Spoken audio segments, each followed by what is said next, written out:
Mwiriwe muraho, amahoro y'Imana abane namwe. Uyu munsi noneho tugiye kurebera hamwe icyo wakora mu gihe wamaze kubona ko baguca inyuma. Kumenya ko guca inyuma ni kimwe mu bintu bibabaza cyane mu rukundo. Wumva umutima wawe wacitsemo ibice, wumva wibaza niba hari aho wacitse intege. Ariko uyu munsi ndashaka kukubwira ikintu kimwe.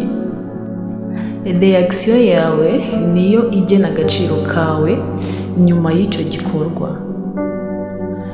Ikintu cya mbere nakubwira ngo fata umwanya wo guhumeka. Ntukihutire kumutuka, kumutera ibintu cyangwa kubishyira ku mbuga nkoranyambaga. Ahubwo fata igihe, amasaha cyangwa iminsi kugira ngo umutima wawe ubanze utuze. Iyo ufashe icyemezo uri mu burakari akenshi uricuza.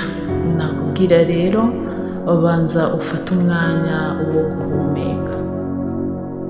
Icya kabiri nakubwira, ntukihindure nk'umuntu uri mu iperereza. Ntukabe umuntu uperereza ibintu byose. Abagore benshi batangira gushakisha details zose, ninde, bamaze igihe kingana iki, ibindi bisobanuro. Burya ugiye mu bintu byinshi cyane ahubwo ubabara kurushaho. Menya rero icyo ukeneye kumenya, ntukirengeho. Icyo gihe nakubwira ngo reka kuba umuntu w'iperereza, umuntu ukora mu iperereza. Icya gatatu nakubwira, ganira nawe ubwawe, wiganirize mwituze. Hanyuma nurangiza kwiganiriza uvuga uti noneho nanjye namwegera nkamuganiriza. Ariko nanone muganirize mu buryo butuje.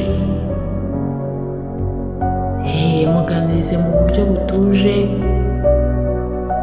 Wibaze muri wowe uti ndashaka kumenya ukuri.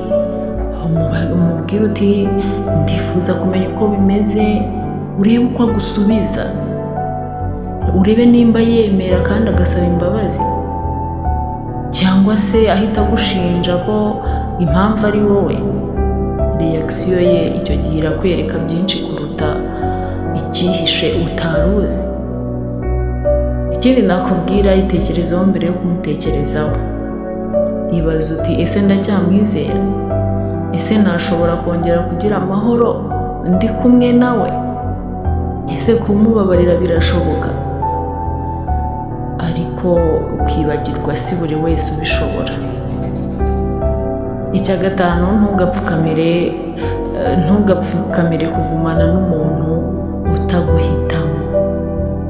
Niba bisubiramo nyuma yo kugusaba imbabazi cyangwa se nyuma yo kubiganira akongera agasubiramo, niba atagaragaza impinduka, niba rwose akwereka ko atiteguye guhinduka, ikunde birahagije. Hindura gahunda, wumve ko ukwiriye kwikunda.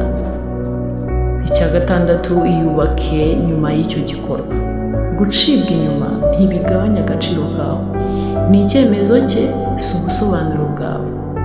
Wowe guma ku nzozi zawe, ugume ku nshuti zawe, ugume ku kwikunda kwawe. Nakubwira ngo nubwo gucibwa inyuma bibabaza, ariko ntabwo ari iherezo ryawe. Ntukemere ko icyaha cy'undi gihinduka igihano cyawe. Niba azahinduka bizagaragara mu bikorwa bye, niba atazahinduka nabyo bizagaragara mu bikorwa bye. Imana rero ishobora kuzakuzanira igisubizo, ikagukuraho wowe udatinyuka kwikura. Wowe ntabwo wavutse ngo ube umuntu ukwiriye ibibi gusa, ahubwo wavutse ngo ube uwihariye. Inshuti yanjye, nimba iyi nama yagufashije, kora share, kora subscribe, ushyire n'igitekerezo cyawe muri comment. Imana ikomeze kubana nawe.